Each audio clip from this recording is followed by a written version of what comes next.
अरे हरिया, मैं काम करता हूँ बहुत बढ़िया, खाता हूँ खाना और रोज गाता हूँ गाना। अरे यार, आज तो बहुत देर हो गई। इस खतरनाक जंगल को देखकर तो मेरे हाथ पैर ठंडे हो गए हैं। अगर मैं वक्त पर गांव नहीं पहुंचा तो मालिक बहुत नाराज हो जाएंगे। तभी हरिया को एक आवाज सुनाई देती है। सुनिए हरि जी। अरे, ये आवाज किसने दी? तभी हरिया को सामने कुछ दूर एक औरत खड़ी दिखाई देती है। अरे भाई, ये औरत अकेली इतनी रात को इस जंगल में क्या कर रही है? चलकर पूछना पड़ेगा। फिर हरिया अपनी बैलगाड़ी उस औरत के सामने लाकर रोक देता है और उससे पूछता है। अरे सुनिए, आप इतनी रात को इस खतरनाक जंगल में अकेली क्या कर रही हैं? तभी वो औरत मीठी आवाज में कहती है। अरे हरि जी, आप आ गए।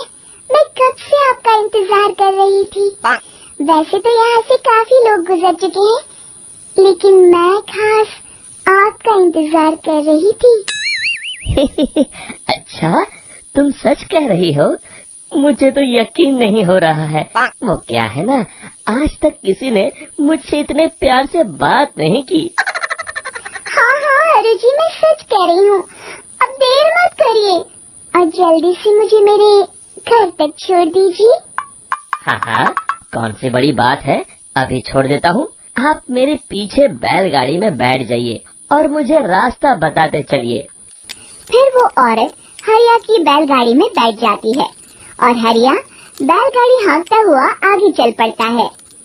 फिर उस औरत के बताए हुए रास्ते पर चलते चलते हरिया बैलगाड़ी लेकर एक काली गुफा के आगे आकर रुक जाता है। हरिया उस औरत से पूछता है। आप देवी जी, आपका घर कहाँ है? यहाँ तो एक गुफा के अलावा और कुछ नहीं है। तभी अचानक वो औरत हवा में उड़ने लगती है। देखते ही देखते उसका सुंदर रूप एक डरावनी चुड़ैल में बदल जाता है और वो जोर जोर से हंसती है। अरे तुम्हें एकदम बेवकूफ निकला। तू तो मेरी आसानी से मेरी बातों में आ गया। अरे मर गया रे, ये तो एक चुड़ैल है। हे भगवान बचा ले, ये तो बड़ी डरावनी दिखाई दे रही है। और फिर अगले ही पल हरिया की बैलगाड़ी में रखा सारा सामान हवा में उड़ता हुआ उस काली गुफा के अंदर चला जाता है और वो चुड़ैल भी उस गुफा के अंदर जाकर कहीं गायब हो जाती है। हरिया ये नजारा देख बुरी तरह घबरा और परेशान हो जाता है। अरे, ये चुड़ैल तो मेरा सारा सामान लेकर गुफा में गायब हो गई। अब क्या होगा? अगर मैं गांव खाली हाथ गया तो मालिक मेरी अच्छी खबर लेंगे। मेरी इस बात का कोई यकीन भी नहीं करेगा। फिर आखिर वही हुआ। हरिया के मालिक चंपक सेठ को हरिया की किसी भी बात पर रत्ती भर भी यकीन नहीं हुआ। चंपक सेठ को लगा हरिया झूठ बोल रहा है और उसने ही लालच में आकर सारा सामान हड़प कर लिया है। फिर हरिया को बेईमान समझकर चंपक सेठ उसे काम से निकाल देता है। अगले दिन अपनी दुकान में परेशान बैठा चंपक सेठ गुस्से में बड़बड़ाता है। अरे, दुकान में तो सामान बिल्कुल भी नहीं है। अब मुझे ही शहर जाकर सामान लाना होगा।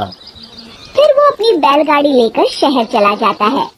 शहर से सामान लेकर जब चंपक सेठ वापस गांव लौट रहा होता है, तभी उसे एक आवाज सुनाई देती है।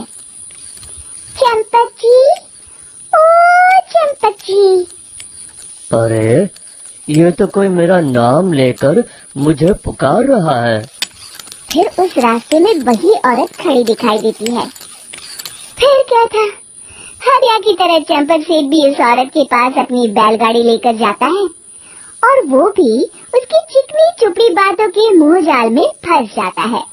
फिर चुड़ैल उसे भी अपनी गुफा तक ले जाती है और उसका सारा सामान लेकर गुफा में गायब हो जाती है। बेचारा चंपक सेठ लाचार होकर खाली हाथ गांव लौट आता है। फिर ये उस जंगल में रोज की बात हो जाती है। जो कोई भी शहर से कुछ लेकर गांव की तरफ लौटता, वो चुड़ैल उसे बेवकूफ बनाकर उसका सारा सामान लेकर गुफा में गायब हो जाती। एक दिन हरिया एक लकड़हारे को उसी जंगल की तरफ जाते हुए देखता है। फिर हरिया उसे रोकते हुए कहता है, अरे भाई, क्यों अपनी मौत को दावत दे रहे हो? मेरी बात मानो, आगे जंगल में मत जाओ, वहाँ एक बड़ी भयानक चुड़ैल रहती है। लकड़हारा हरिया की बातों को नजरअंदाज करते हुए कहता है, अरे भाई, मुझे पहले ही बहुत देर हो चुकी है, मुझे जाने दो भाई। शाम तक लकड़ियाँ काट कर शहर के बाजार में बेचना है। तुम अपनी ये कहानी किसी फुर्सत में बैठे इंसान को सुनाओ, मैं तो चला। इतना कहकर लकड़हारा वहाँ से आगे जंगल की तरफ चला जाता है। फिर अगले दिन गांव के मुखिया के घर के बाहर बहुत सारे लोग जमा हो जाते हैं। तभी हाथ में कुल्हाड़ी लिए खड़ा लकड़हारा कहता है, अरे मुखिया जी, अब आप ही हमें बचाइए उस जंगल वाली चुड़ैल से। हमारा सारा काम तो शहर से ही होता है। अरे मुखिया जी, उस चुड़ैल की वजह से तो मैं पूरी तरह बर्बाद हो गया हूँ। हम सबको मिलकर उस चुड़ैल का कोई इलाज करना पड़ेगा। तभी भीड़ में खड़ा बीरा कहता है, आप लोग चिंता मत करिए, कल से वो चुड़ैल किसी को नहीं लूट पाएगी। मेरे पास एक बहुत अच्छी तरकीब है। तभी चंपक सेठ उसका मजाक उड़ाते हुए कहता है, अरे तेरा नाम वीरा है तो क्या हुआ? तूने अभी उस चुड़ैल को देखा नहीं है? जाकर अपना काम कर, बड़ा आया। तब मुखिया जी कहते हैं, नहीं नहीं चंपक सेठ, मुझे लगता है हमें इस लड़के को एक मौका देना चाहिए। फिर सभी गांव वाले मुखिया जी की बातों से सहमत हो जाते हैं और वीरा शाम को एक बैलगाड़ी में कुछ सामान लाद कर उस जंगल की ओर चल देता है। वीरा, ओ वीरा, कहाँ जा रहा है? तभी वीरा मुड़ के देखता है, वही चुड़ैल एक औरत के रूप में खड़ी है। अरे बहन जी, मैं आपको ही ढूंढ रहा था। देखिए, मैं आपके लिए क्या लाया हूँ। अरे वाह, तू खुद मेरे लिए इतना सामान लाया है। तू ही अकेला गाँव में समझदार है। जरा देखो, मैं भी खोल के बड़ी भूख लगी है। जैसे ही चुड़ैल उस सामान पर से कपड़ा हटाती है, एक भगवान शिव की तेज रोशनी उसके अंदर मूर्ति से निकलती है और चुड़ैल अपने असली रूप में आकर जलने लगती है। अरे मैं जल रही हूँ, बचाओ! बचाओ! ओम नमः शिवाय, मर गई। देखते ही देखते वो चुड़ैल राख के साथ उड़ जाती है और सभी गांव वाले भी वहां जाते हैं। शिक्षा बुराई पे सदा अच्छाई की ही जीत होती है।